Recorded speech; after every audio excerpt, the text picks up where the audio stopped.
प्रत्येक मराठी उद्योजकाच्या मागे मुख्यमंत्री एकनाथ शिंदे, आमदार रवींद्र फाटक. भारतीय मराठा महासंघाच्या उद्योग आघाडीचे आमदार रवींद्र फाटक यांच्या हस्ते लोकार्पण.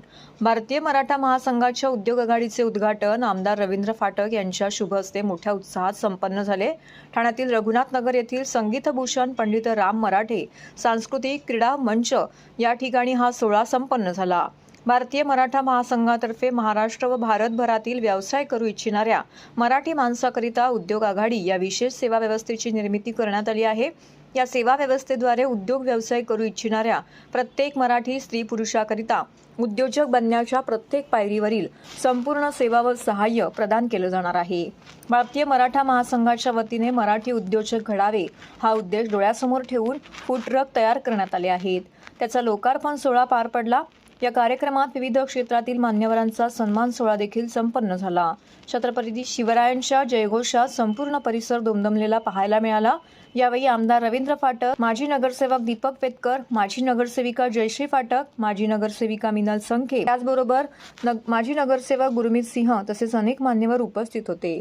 तसेच भारतीय मराठा संघाचे राष्ट्रीय अध्यक्ष डॉक्टर अप्पासाहेब आहेर, राष्ट्रीय सरचिटणीस राम शिंदे, राष्ट्रीय प्रवक्ते राजन गावंड, महाराष्ट्र प्रदेश अध्यक्षा श्रेया तटकरे, उद्योग आघाडी प्रदेश अध्यक्ष सुरेश घोरपडे, विधी व न्याय प्रदेश अध्यक्षा ॲडव्होकेट रचना भालके, प्रदेश सचिव ॲडव्होकेट स्वाती फडतरे, उद्योग आघाडी कोकण विभागीय अध्यक्ष संजय पाटील यांसह विविध मान्यवर येथे उपस्थित होते. खास करून भारतीय मराठा महासंघ यांनी आज खरोखर हा उपक्रम चांगल्या माध्यमातून इथे सुरुवात केलेली आहे ठाणे शहरामध्ये. आणि याचा सुरुवात करून ज्या उद्योजकांना खरोखरच एक कामधंदा मराठी माणसांना मिळावा या माध्यमातून त्यांनी आज काही गाड्या या स्टॉलचे वाटप करतायत आणि त्या वाटप करतायत त्याच्या माध्यमातून इथे सुरुवात आहे. मला वाटतं 4-5 गाड्या तर दिसतात इथे.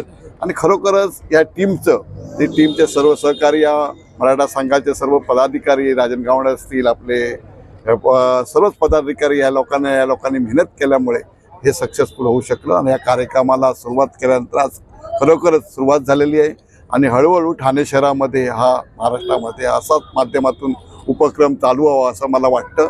मराठी माणसांना एक धंदा बिझनेस मिळावा. आम्ही पण मराठी आहे, महाराष्ट्राचे मुख्यमंत्री या विभागातून आहेत, ठाण्यातून आहेत आणि त्यांच्या विभागातून ही सुरुवात होते. खरोखरच तुमचं मनापासून मी कौतुक करेन. आणि असं उपक्रम आपण ठाणे शहरामध्ये राबवत राहा. आम्ही तुमच्या पाठी सन्माननीय महाराष्ट्राचे मुख्यमंत्री, आम्ही सर्वच लोक तुमच्या पाठी खंबीरपणे या समाजाच्या पाठी उभं राहू.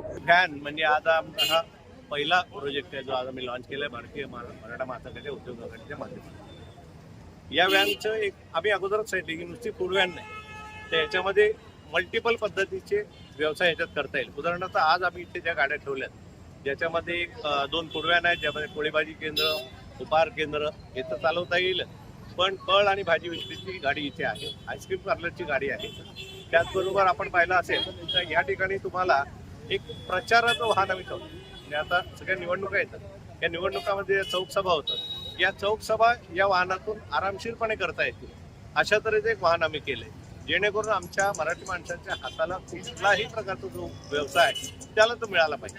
कारण आपण अनेकदा म्हणतो की मराठी माणूस व्यवसायात जात नाही. ते एवढ्या पद्धतीच्या व्यवसायाच्या आम्ही संधी एका वाहनावर करून दिल्या की त्यांनी ठरवावं आणि आम्ही त्याच्या पाठी